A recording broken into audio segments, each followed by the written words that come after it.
Hi, this is Paul. James R. Wood, who teaches up at Redeemer. Redeemer was where we had Synod, Redeemer University in Ancaster, Ontario. I didn't get to meet him this summer. I should do a randos with him sometime. I follow him on Twitter, and he posted this piece. The link's from Time Magazine, but I found it in AOL, and which seems like Time Magazine's like the 1970s, and AOL's like like there are still some people out there with AOL email addresses, believe it or not. Anyway, Jen Hatmaker. Jen Hatmaker, when Christian women's blogging really got going, Jen Hatmaker was sort of the queen of that whole thing. And it sort of provoked a conversation about, well, are these women properly credentialed or qualified or educated? And you sort of expect T-Grog to make that point. But so that point is just sort of coming out of, expert boomer generation. And if you listen to my conversation with Aaliyah Marsden had been one of these women bloggers without a seminary degree. And so then she started in with Sierra Leadership Network and eventually became my colleague down in the Davis Church to the west of us.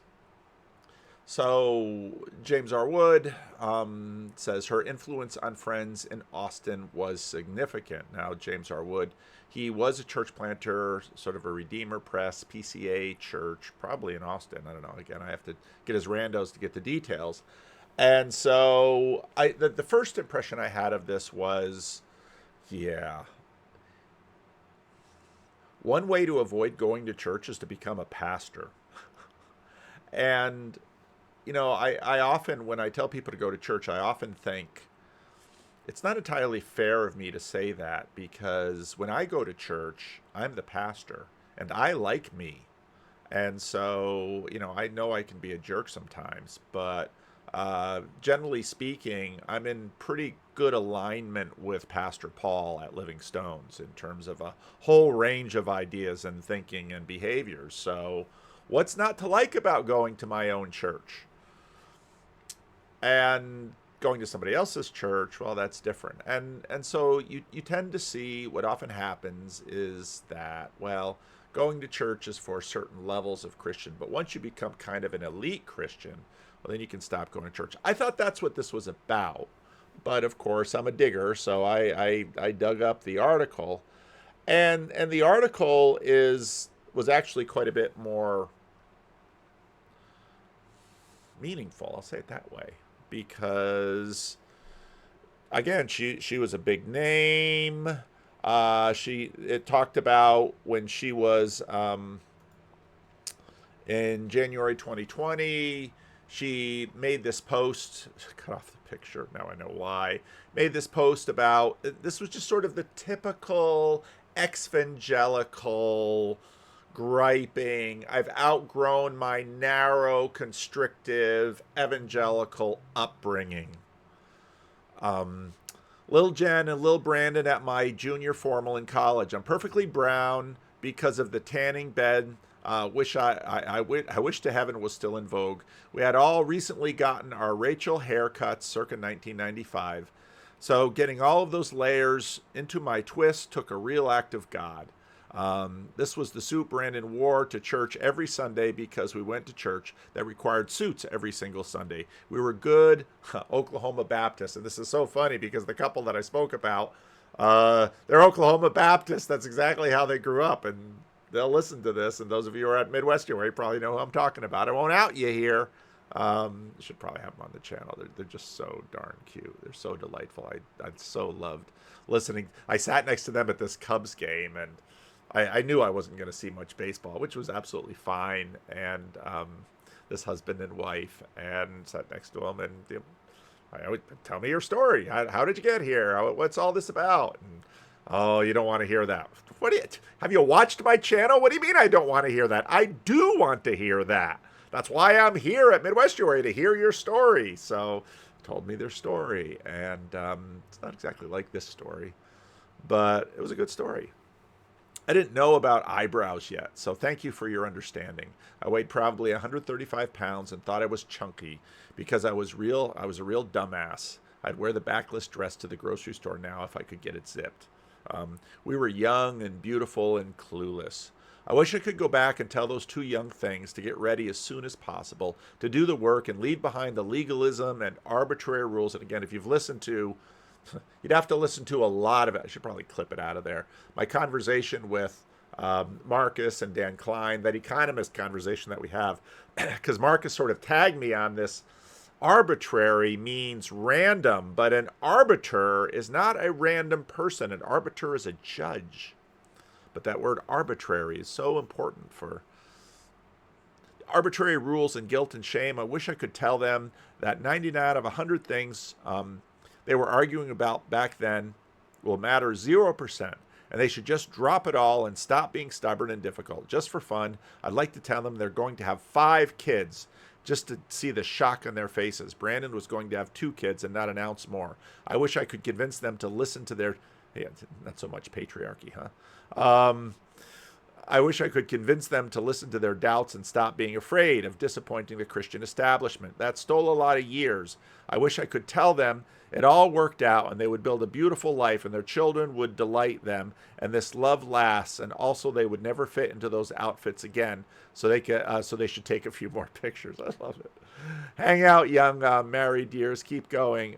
Try not to be afraid. Stop arguing about dumb stuff. Laugh instead of getting mad.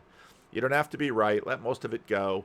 Make some kick-ass memories doing wild and hilarious things. And, it's just so exvangelical. Once we're out of the straitjacket, then life is great and free, and you can sort of keep your Christianity, and everything will be okay because, we're just good people. And I, did more clicks, and they were on HGTV. There was like this whole makeover for them and their 5 kids, and my heart just really, now my heart really goes out. I mean, I guess part of where so many people in this little TLC space, what's so difficult for many of the emergent crowd and many of the sort of people that which just sort of followed Jen Hatmaker, when they said lighten up and loosen up and you can keep Jesus too, just add all the other things into, and they're like, I don't believe you. And so it's in this piece that the other shoe drops. First talked about her, Jen Hatmaker posted on social media a photo of her husband Brandon and her junior prom in Oklahoma, and reflected affectionately on their 26 years of marriage and 5 children.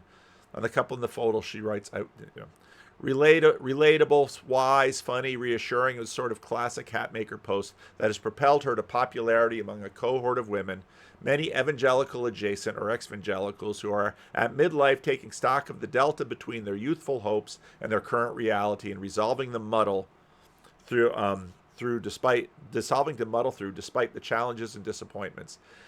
The affirmations from fans, she has 1.5 million social media followers, poured into the comments. Fewer than 8 months later, locked into the pandemic, Hatmaker woke at 2:30 a.m. to the sound of her husband sending another woman a voice memo. She moved out the following morning. Within 3 months, they were divorced. I feel so sad when I look at that post, says Hatmaker in an interview a few weeks before her new book, Awake, hits the shelves. What was true at the time, what I was unwilling to face. And, divorce is painful. Public divorce is even more painful. Oh, yeah, I can imagine. And so it's a good interview. It'll infuriate some of you.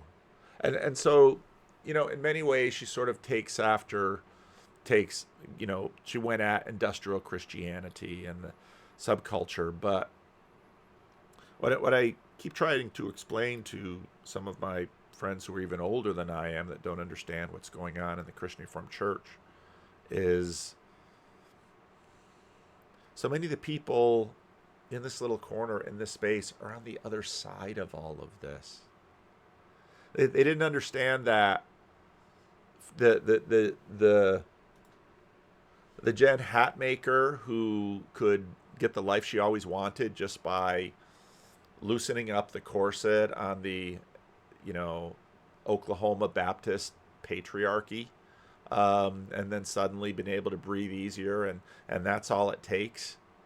The people here don't believe that because they're after the divorce. I made a comment that, you know, will some of their 5 kids become Orthodox or trad Cath? I wouldn't be surprised. Because again, it's sort of the Jen Hatmaker sort of was right there kind of in suspended animation of the free fall of the emergent church, and now she's hitting things on the way down. I'd seen that Elizabeth Oldfield reposted the Kristen Kobes-Dumay piece on her Substack about confronting Doug Wilson. And then I saw this Doug Wilson blog and Mablog YouTube post about Larry Arnn and his Christian nationalism. And I said, in many ways, this conflict is framed as Christian nationalism versus religious freedom.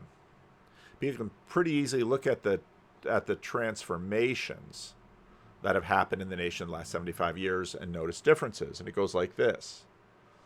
America is a Christian nation. So America 75 years ago was overtly Christian in terms of overt naming, ritual, and symbolism. There's far more nuance to this than is often recognized. God and country language got heated up during the Cold War in a way to distinguish ourselves from atheist communism. Church attendance in American history peaked during the Cold War. The assumed subtraction story that imagines that as you go back, church participation just goes steadily up. It's just not true. Liberalism is liberalism is a Christian posture move. It's usually also noted that pre-civil rights movement days had a lot of elements that almost all of us recognize as not expressing Christian love and Christian values in the public sphere.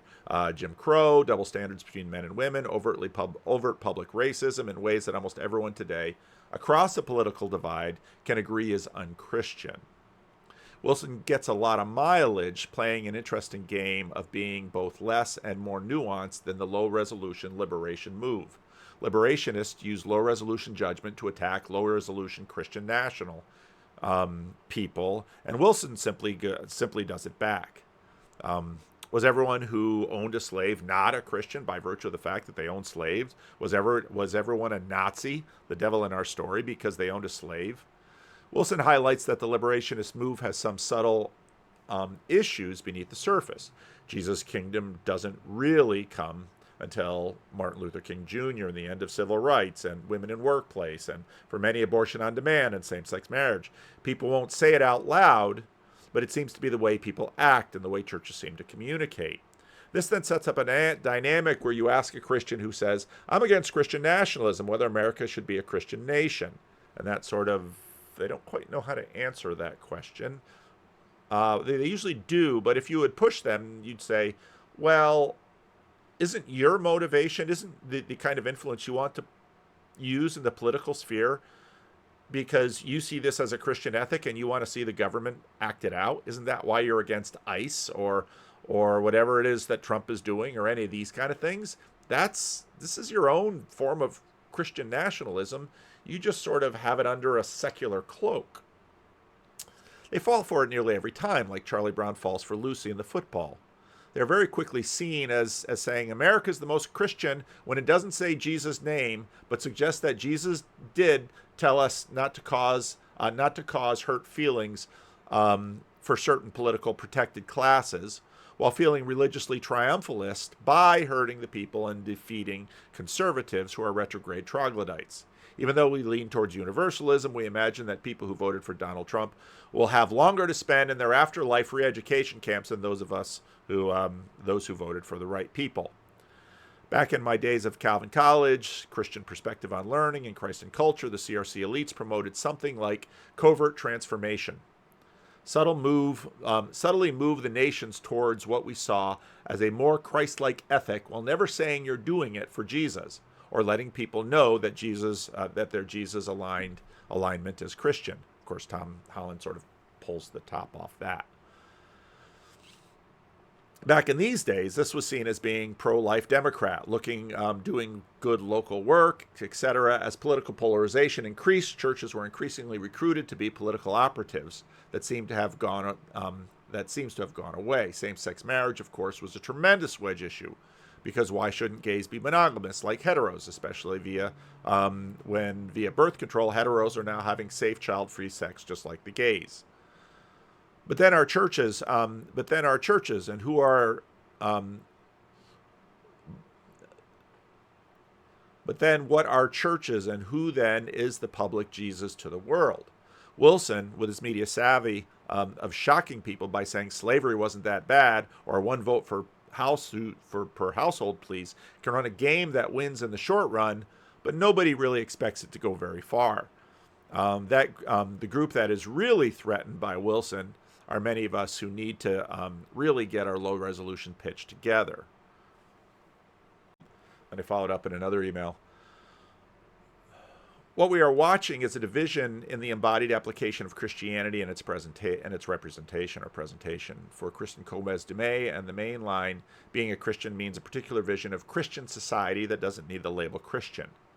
That's basically, Jesus smuggling secularism. It's not necessarily a bad thing, but increasingly it's subsumed into a broader agenda that includes many people that wish to say Christianity is irreconcilably associated with a lot of bad things that we spent 70 years attempting to liberate people from. Christianity never took a hard line against slavery or racism, so it took Enlightenment thinking to move politics against such things. And again, you can find rationality rules, a lot of new atheists basically making this argument. When Christians were in charge, women are told to be quiet and to stay barefoot and pregnant, while men voted in church and in politics. Christians were against birth control and abortion, which didn't allow women to be in charge of their own reproductive capacity. Christians oppressed gay people and didn't allow them to express their natural sexuality. Some Christians are finally getting on board, but the sort of Christian that seems to be active and growing and making noise are moving society in the wrong direction. And so in some ways, and then certain Christians then come in there and say something like this, then it's important for the message to get out that not all Christians are conservative. We've got a slightly different narrative that says Jesus blesses gay weddings and it's important policy to let women have control over their reproductive organs. So if abortion happens, that's an acceptable price to pay for good social policy. The job of Jesus and Christians is to relieve suffering and liberate people from oppressive structures, and the church needs to make up for lost time of being on the front lines of social movements that move in this direction. At the same time, if some brown people are swept up in ICE raids and repatriated, it's not an acceptable price to pay for good social policy. Christians need to be at the forefront of resisting Donald Trump and taking back America, because we're better than that. And of course, in the Christian Reformed Church, Synod sort of pushes that away. And then, of course, I try to explain that. A lot of people like, if you watch Mary Harrington's, Feminism Against Progress talk that she gave at this little place that I showed in another video before, people, it's like, they don't quite know where that agenda goes. And then so for conservatives, watching Jen Hatmaker's divorce is, I told you so. See, I told you so. Whereas, in all fairness, she wouldn't have gotten a divorce anyway. Maybe if she was a trad wife, then her husband wouldn't have been cheating on her. You just can't run these kinds of counterfactuals. You just don't know. Life doesn't work that way. The combinatorial explosiveness of any given life is way too complex to do that math. And so if you're just going to jump in judgment, be careful, because thou shalt not judge, for the measure that you use will be used against you. Rod Dreher's conservatism didn't save his marriage. Jen Hatmaker's progressivism, evangelical progressivism, didn't save her marriage. And I can totally understand Exvangelicals who basically want to keep the good Jesus feels and the praise music, but not have the defining patriarchal corset of the Oklahoma Baptist group she grew up in. I get it. I didn't grow up in anything near that tight. I grew up on the fringes of the Christian Reformed Church, and so my parents didn't bind us the way that presumably she and her husband were bound. But you also have to understand people saying, no, the binding, there needs to be a binding. There needs to be a binding. Things need to be bound. I'm going to drop Skankenstein's little note about fundamentalists and Estuary here.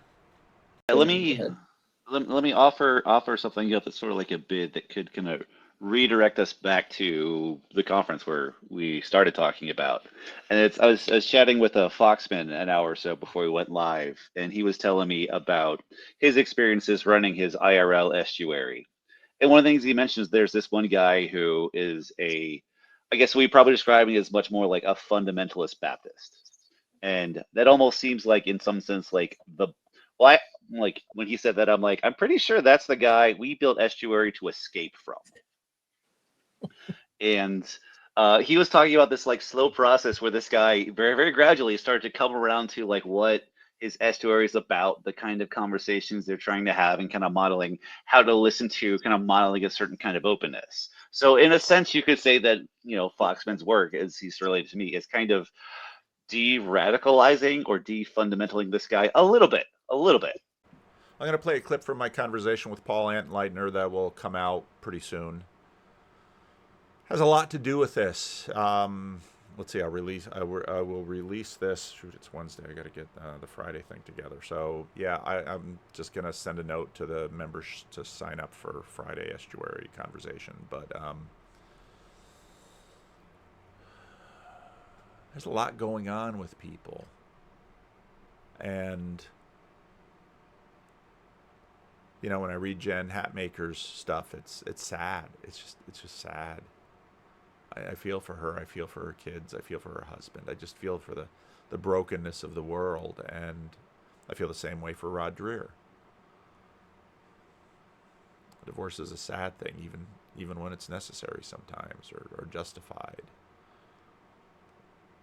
It's you really shouldn't wade into another person's marriage and judge, especially if you're not one of the kids. Kids are going to do their judging, and in a sense, they have a right to judge because they've paid the price in many ways. But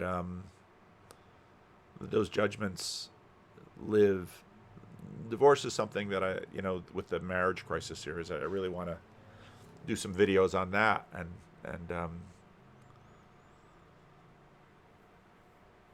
get people talking, both people who are often people who are a ways away from their divorce, because in the midst of it, boy, it's hard and it's hot. So here, Paul Antenleitner, he's kind of digging around in Estuary and wondering, well, what do you mean when you say it works? How did this thing start? And even though Paul's been around, Paul hasn't been close to the Estuary thing at all. And, we're hoping that Minneapolis has a lot of Estuary people. We'd love to see them do some size event at some point. That Jordan Peterson moment wasn't sort of a deep enough well that the conversations didn't start to sort of bottom out into grievance sections. And in a place like Sacramento, you got a lot of California state employees that were getting just tired of certain state policies with respect to things Jordan Peterson was complaining out. And you can only, as a pastor, you've got a high tolerance for listening to people complain because you listen to a lot of people complain as a pastor. But that's not the basis of a good thing. So Jordan got sick, and I'm doing these meetup things with John Van Donk, and we're doing this sort of meetup tour that John and I and Job are at, and COVID comes. But we knew we needed something else. So Jordan's sick. We've got COVID. Might as well pause this whole thing. And then John and I keep talking about, okay, let's ditch the Jordan Peterson meetups, because even though people still want to come to talk about Jordan Peterson, the conversations aren't really that satisfying anymore. And then it was really John that's like, well, why don't we do something like this? And it was just super simple. And it's like, yeah, let's do that. And so then we start playing around with this thing. And our first European tour, John and I go over there, and nobody's, we're just starting to talk about it. Well, I named the thing because this is very metagelical because of where I am in town, a lot of people knock on my door because they want gas money, help with Hmm. electrical bill, some food. They have a lot of physical needs, Yep. and in a Hmm. place like this, I'm a rare church where they can actually call the phone or knock on the door, and you will meet the pastor. And it was just like people in California don't want to talk to me because I'm a pastor for all of their expectations of who pastors Hmm. are. And I want something where church people and non-church people can actually sit down together and really have a meaningful conversation. And this can be sustained. So that's the image Mm. behind Estuary.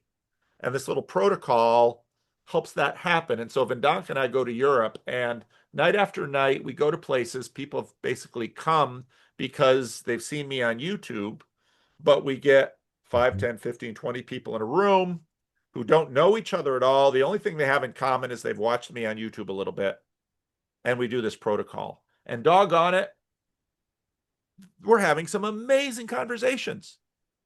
And Huh. it's like, so then John and I are talking, and John's like, well, what are we going to do with this program? I said, well, we need a leader training program.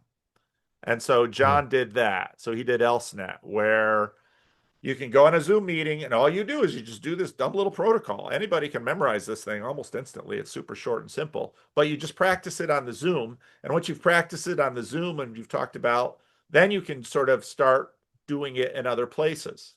So, and what's beautiful about the protocol is it doesn't usually degenerate into griping about Trump or Gaza or, you know, Hmm. it doesn't get into these Yeah. quagmires that the open-ended conversations had by virtue of Hmm. how the process works. And Hmm. it shows that people are really hungry for relationship and conversation. And there's not a lot of good spaces for it that are facilitating it. So Mm. then, so Can I pick the at two things? yeah, go ahead. What's that? Okay, because I want to pick at two things you said to get more clarification. So I find it interesting you've mentioned two words that seem kind of abstract as a value.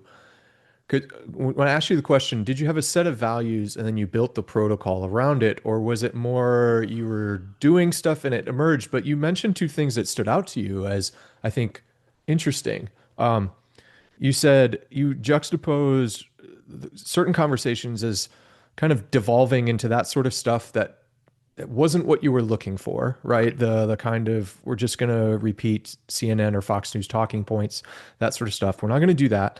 And then you juxtapose that against something that worked, but the thing that made it work was your experience of it being meaningful. And you also used an interesting word that you said it was just amazing. And I'm wondering if you could drill down a little deeper into that because I kind of get the sense that when you say something works, maybe this is kind of what you all were processing a weekend or two ago in Chicago, because I think it was Fellowship of the Spirit was the theme. Yep. What is the sense? It reminded me a little bit as you're describing it of often what like in my charismatic and Pentecostal days, how little planning actually went into liturgy per se, and you were just kind of feeling for something everybody almost strangely agreed worked, unless you brought someone else in from outside of the community into that. So let's say you brought a guest speaker that was a cessationist Calvinist into the hyper charismatic church, and you brought them in as a guest speaker. And if they stuck to their guns, people in the community might have said, well, that didn't work. What is the working part? So now you've got this protocol because, that's the thing I'm really interested in. It's kind of an act of metacognition to go, all right, because I actually think what's in there might be an implied value, and there might already be a story there that if we can name might just help. help us give some language to better understand what are we doing? Because sometimes we might all say, well, this works. And then you bring someone else into the mix and they go, well, that doesn't work for Yeah, me. And it's, yeah, from my understanding, I would say it's because they're not operating with the shared story, shared values that you are. yeah. So when you and John are having these discussions and you're like, oh, here's the protocols that work. What is the working? So people, especially men, usually pitch ideas. What Yeah. works is, so in my we run every week estuary at Livingstone's, because I also Hmm. noticed that it worked better the more you increase the reps. Hmm. And so in my little group in Sacramento, we've got some women, African American women who are in their 80s, who grew up in the Jim Crow South, have Hmm. incredible stories. And they're Hmm. amazing people. They're so full of wisdom and kindness. And and then I've got some younger guys who know the internet. Of course, those women don't know the internet at all. And the younger guys know the Right. internet and they sort of watch some of my videos. And they come into Mm. that meeting and they want to talk about some thinky talky thing I talked about this week on my videos because they like that stuff.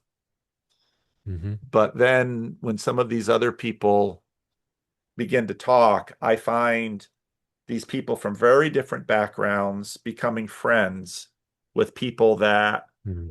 through no other process that I know of in this world, would these people become friends and begin sharing life Hmm. together. And Hmm. I've taught a lot of Sunday schools, I've taught a lot of Bible studies, but I can't think of any single session of Estuary that I've done. Now, I've done hundreds of meetings now. Well, the ones that I've done here at Livingstone's with my every week group on Sunday morning, I can't think of any time that I've never walked away from that group saying to myself, holy cow, what just happened? Hmm. These Hmm. people, church people and non-church people, they talked about what was something that was meaningful to them and important to them. And they left this group with a little bit of wisdom for life. They might not be able to say Hmm. exactly how it is, but the reason I know they did was because they came back at Hmm. 9 a.m. on a Sunday morning again next week. Huh. And so at Midwestuary, we had 35 groups basically chosen at random from the 350 conference attendees. The groups were a little large because, when you've got that kind of scale, 8 is sort of the ideal size. 10, 12 gets a little tough, but you can still Hmm. do it. I'd say I've heard now stories from a couple of people that their group didn't work. But out of 35 groups of selected randos, now they're not completely random because they're drawn to the conference. Self-selected. It's Yeah. self-selected. But Yeah. I knew right away, just because I had responsibilities in the thing, I couldn't hit every group, so I missed the first one. But I embedded myself with one group, and everybody stays in one group. And Hmm. and by the second meeting of that group, I was astounded at the honesty and vulnerability with which people were sharing and the wholesome way that people were Hmm. engaging with people who were sharing really difficult, sometimes dark things. And I'm thinking, Hmm. these people didn't know each other yesterday. And they've Yeah. just put something on the table that they Yeah. probably, now to a degree, there's anonymity there. So Hmm. they put Yeah. something on the table that they probably don't share with their parents. Absolutely. And they, and, we have speakers on stage and we do the plenary session Hmm. thing. But the liturgy is when you first get to the meeting, you get assigned to a group. And so the first thing that happens, you might have come to that conference alone, but after an hour and a Hmm. half in that little circle, you have someone to sit with. when you go to that plenary Yeah. session. You have someone to eat lunch Mm. with after the plenary session. And then you go back down to Mm. that group and you've got a whole bunch of ideas from the plenary session. And you've spent the day with this person that you've just met. And now you're in this room again and we're ready to go a little deeper. And we're Mm. ready to, and again, you don't have to pitch anything that was said in the big room. You can pitch whatever's on your mind. Maybe it's, as a preacher, the most powerful things in a sermon are not what the preacher said. The most powerful things in the sermon are what the preacher said provoked in you. That's the power in the What it made sermon. you feel. That's right. What it made you feel, Yep. right? That's the thing that's And, um and so this is what's happening in these groups. yeah. And so then people are making friendship. They're creating friendships. Yes. And they're Yeah. having space where they can continue to deepen their friendships. Mm-hmm. And and I'm careful. I always say Estuary is church adjacent because Yeah. once you get into church, you've got questions of Mm-hmm. confessions and theology, and all those things are important questions. I'm a confessional Christian Reformed minister. I Right. agree with these things. I live in that world, but there needs to be this space adjacent to it where the church needs this so they can connect with the Mm-hmm. world, and the world needs this so that some of the blessings the church gives to the world can be given to these people, not just the blessings of a trunk or treat or a food pantry or a Mm-hmm. Habitat for Humanity project or a hospital, but the blessings of increasingly, I think in our culture, we are going to see people who can function and live productively and at peace with other people. And people, by virtue of the chaos that they have grown up in, are seriously struggling to have any meaningful relationship with another human being. And most of what Absolutely. they're digesting are the parasocial relationships with beings of light on screens. And so Yes. this is what we need for a Absolutely. world that is going down a hole. Mm-hmm. And we've had a Okay. lot. There's lots of other groups that do this. AA, so and so. I'll shut up. Right. Right. Right. This is really fascinating to me, Paul, because uh, I kind of want to even just break the fourth wall for a moment and invite the people that are regular participants in this. And I will come back and read the comment section because the question you mentioned this about it's not the contents as in the propositional information, the propositional knowledge that people take away from a talk, from a sermon. It's what it made them feel. And to break the fourth wall, I will definitely go through the comments because I want to know what do people feel when they have left an estuary group that they said that worked. Because that idea of this worked is really interesting because there's like an implied range of values that seem to be like we share these values. How much of this is cultural? How much of it is speaking to an innate human desire that's part of our human nature? So some of the things I heard you mention is wholesome. People feel more wholesome coming out of it, which is I would say, probably the most fundamental feeling that in our day and age in particular, it's a perennial human need, but particularly in our postmodern, meta modern shift, that sense of fragmentation, the sense that I'm infinitely being fragmented and pulled in all sorts of directions. Wholesome. You mentioned wisdom. So when you were talking about the older African American ladies in your church, that they have a wisdom that doesn't come from, mastery of propositional.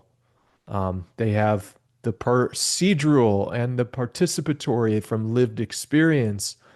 And you know already as a preacher that the people remember your stories more than they do, well, here are the three take home ideas or here's my 7 points for the, it's not that. They'll come back and be like, I remember when you told me, you talked about that random bunny trail story that you kind of went off on, right? That's what they remember. You said kindness. You said, oh, this was really interesting to me. Okay. So I think this one gets to maybe a kind of like the core human nature. You said something along the lines of people feel a sense of personal value in their own story as they're sharing together and that it's affirmed. And I was wondering if that mapped onto kind of like the classic psychological model. I know John, as in Vervaeke, has some rebuttals to the classical model from Steger and whoever the other guy was about coherence, purpose, and significance as the foundational pillars. But let's just take those for a moment. It sounds like you've named the sense of significance that when I share my story with someone else, and it's not rejected. And let's admit, probably a lot of people in the TLC corner are relatively high IQ people that are interested in things that might not put them in the dead center of the bell curve, and that can feel really alienating, right? Like I have interests. I like talking about things that I just feel like when I turn on CSI Miami, I'm not seeing these themes on there, right? And that's not to diminish people that like that stuff, but significance. And then another one, I think something along the lines of there's like in that an affirmation of agency.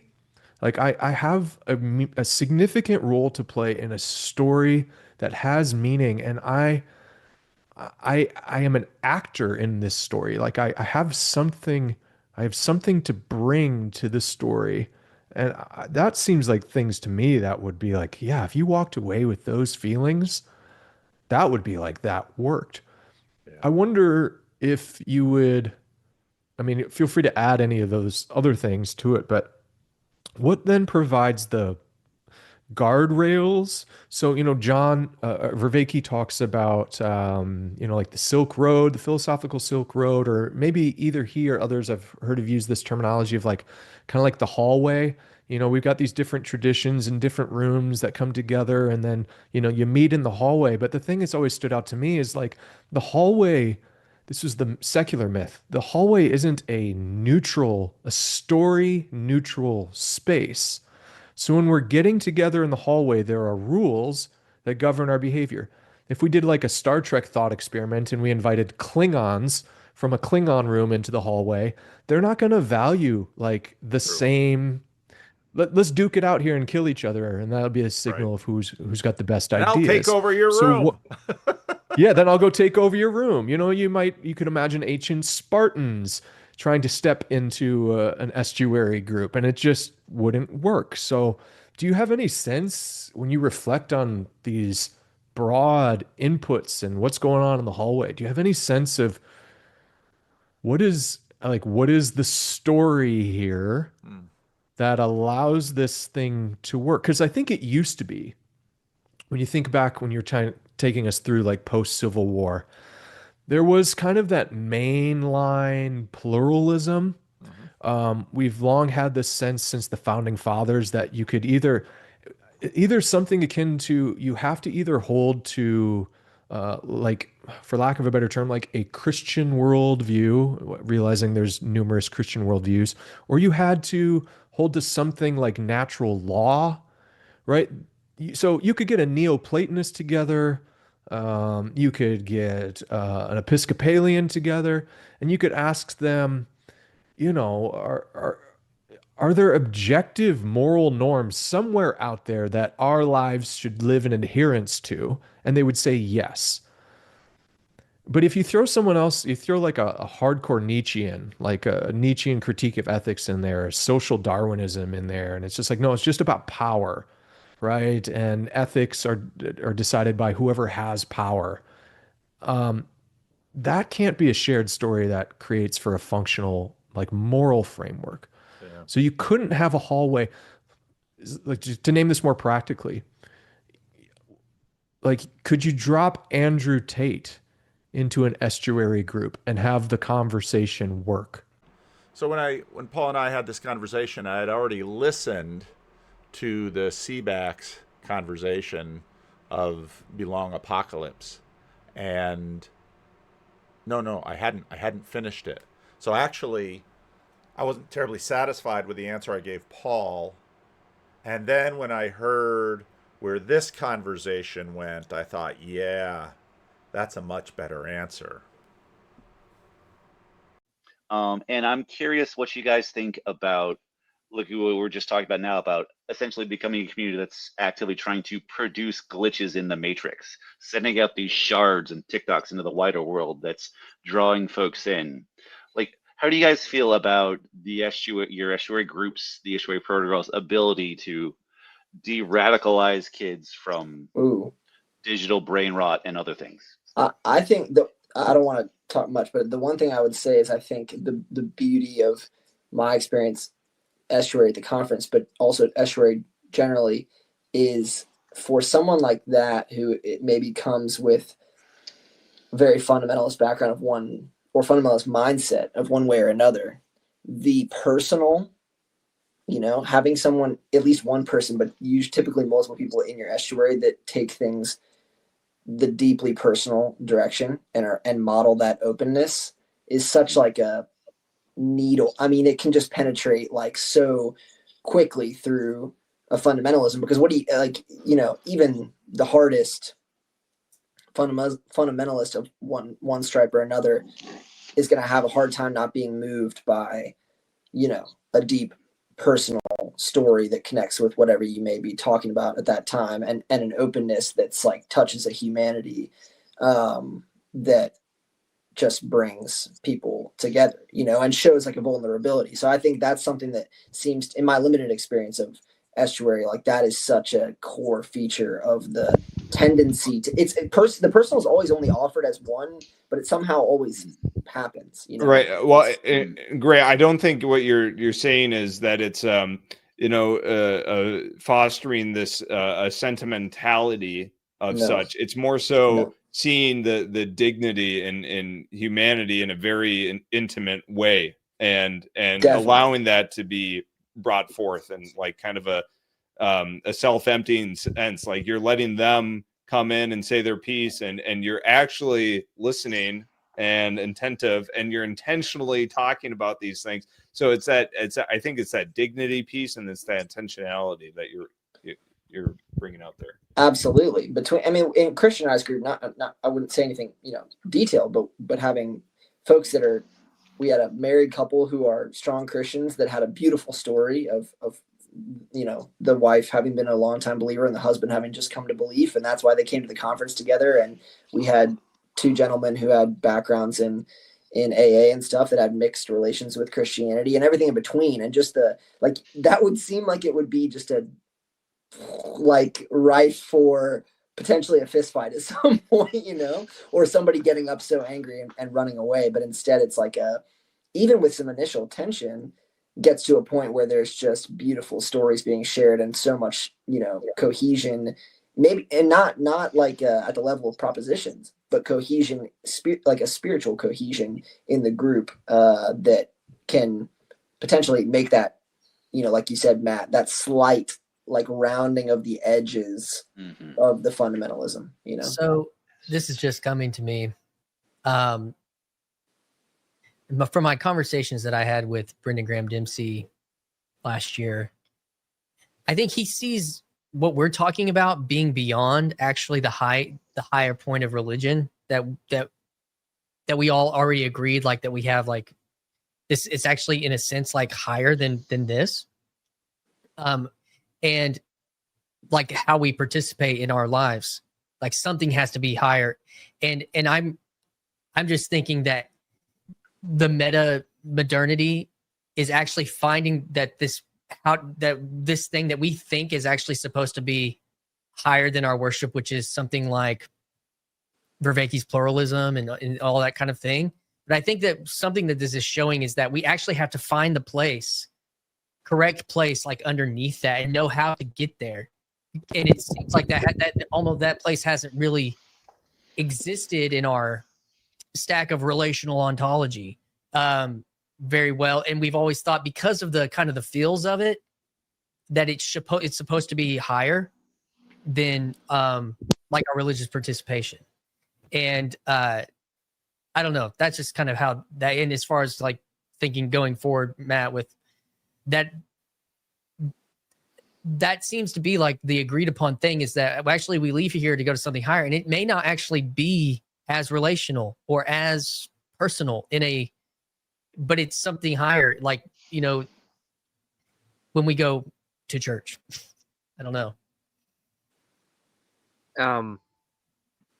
I think eventually, like on paper, someone could be like, oh, like Estuary is a purely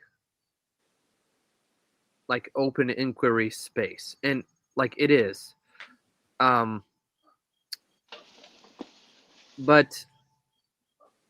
in a way it's not. I think I don't think it's taken for granted, but it is.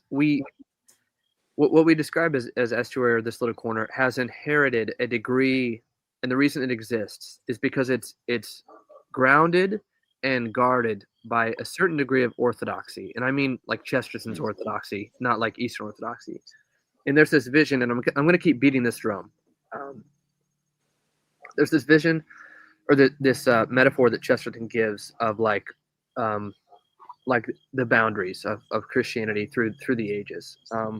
And I forget the book that he gives this in, but it's the metaphor is that there's like children playing on top of a mountain, and there's a plateau, and there's walls around the playground, around the play area, and those walls are orthodoxy, right? It's the what seems to the outsider who's maybe a hedonist to be like the strictures of Christianity that actually are the things that allow a society to feast, to play.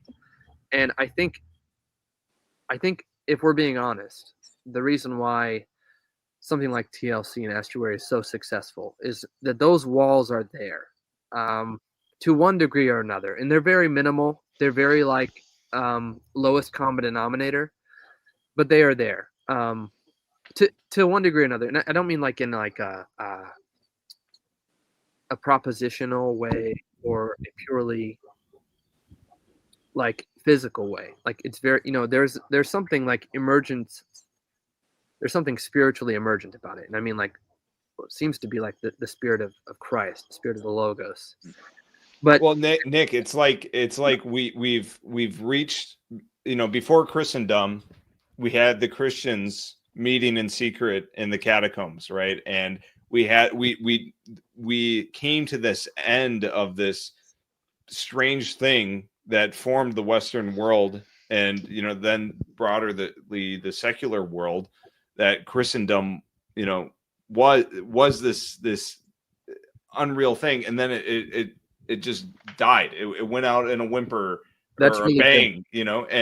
And I see I see the TLC as this kind of beginning first fruits, I guess, of this, of what happens in the vacuum of Christendom, and how do we come back to that Christianity of the catacombs that gave birth to this thing Christendom that then decayed and crumbled upon itself. I think this is probably what you're looking at, is that first inklings of what it means to bring it all back together, and I don't mean that just purely ecumenistically. I just mean in terms of rebuilding trust and kind of reorientating our society that lost its incubation.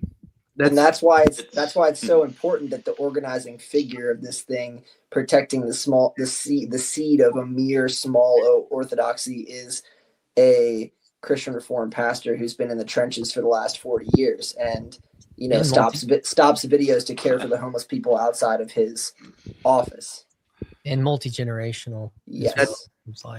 That point too, like that's very good. Like it's almost like a distillation of what was, for a brief period, the very, very good, like, and I mean like not now, but like before, like the small s, small l, like secular liberal space that Christendom provided, that it gave birth to, that isn't like a bad thing, right? Like, it like even Chesterton, someone who's like one of my spiritual like fathers, like calls himself a liberal. Like he wrote Heretics because he wanted his adversaries to be better than they were. So he believed in a liberal space, but it's like TLC is a seed of that is no more, because it's become something it's not, but it's still a space that is like a secular liberal space that's somehow spiritually guarded by orthodoxy, which is like a really fine line to follow, but that is kind of what it is. Like that is what we have inherited. So that's a very good point, and I'm going to think about that for a while. I think one of the things I love about so many of you, like the guys on this video, is that you're not triumphalistic. You know, you've got your, you know, Rillian is at this point happy with the Anglicans. Joseph is studying to be an Orthodox deacon. You know, Gray, Skank, Christian, you know, everybody's just trying to figure out their stuff. But so many of us have been humbled by ourselves that it's no fun dunking on the failure of someone's marriage, even though you didn't believe their project. It's no fun because you know the hurt. You know they're hurting. Why would you, how would you call it Christian to enjoy their pain? So yeah. So powerful stuff, powerful stuff. And again, to me, this is why the community is better than a guru, because distributed amongst us, the community is worse than a guru too. You know, again, back to my friend who said, you know, why would I join a church? And then, you know, he doubled down and said, it seems what communities need is a community where the top leadership, I'm going to use different words, the top leadership will be infallible. They'll never break. They'll never change. They'll never fail. Yeah. And which is why we put Jesus at the top. And it's part of the reason why Christians with a lot of different systems have tried to not put fallible men at the top, because we fail. I'm halfway through this documentary on Billy Joel. I got through part 1. It's on HBO Max, and been a fan of Billy Joel from when his songs came out, that old. At the end of part 1, you know, he and his wife is his manager. He's like a family with his band players. You know, they've just struggled and struggled and struggled. And he finally hits the big time. And what does it cause?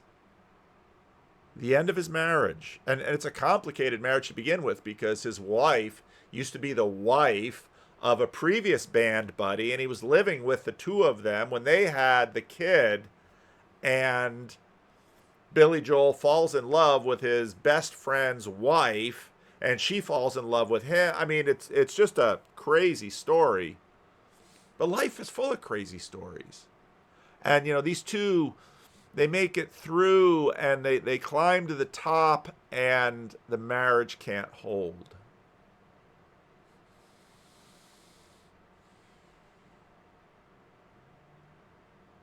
You know, and for this reason, you know, and I know my friend who's saying, you need a community where the top leader won't fail. Yeah. I picked up A.N. Wilson's biography of Tolstoy, and those of you in the membership section know that I had a random encounter with a rando on Sunday who came for Estuary and didn't have Estuary, so what he got was an offline rando conversation instead, and we talked a lot about Tolstoy. Tolstoy's such an interesting case. And he's got this short story that this rando mentioned, Father Sergius, and it's available online. It's in public domain. You can track it down and read it, and it's quite a story. It's quite a story, and it's about someone who someone who becomes a saint by being a hermit, and then completely falls. It kind of reminds me of a Frederick Buechner or Flannery O'Connor story, or, you know, Frederick Buechner, The Book of Beb.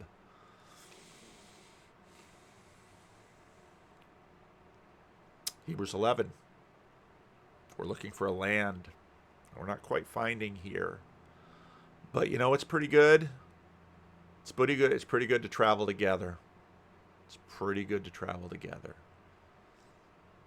And I'm not saying, I'm just saying it's pretty good to travel together. Leave a comment.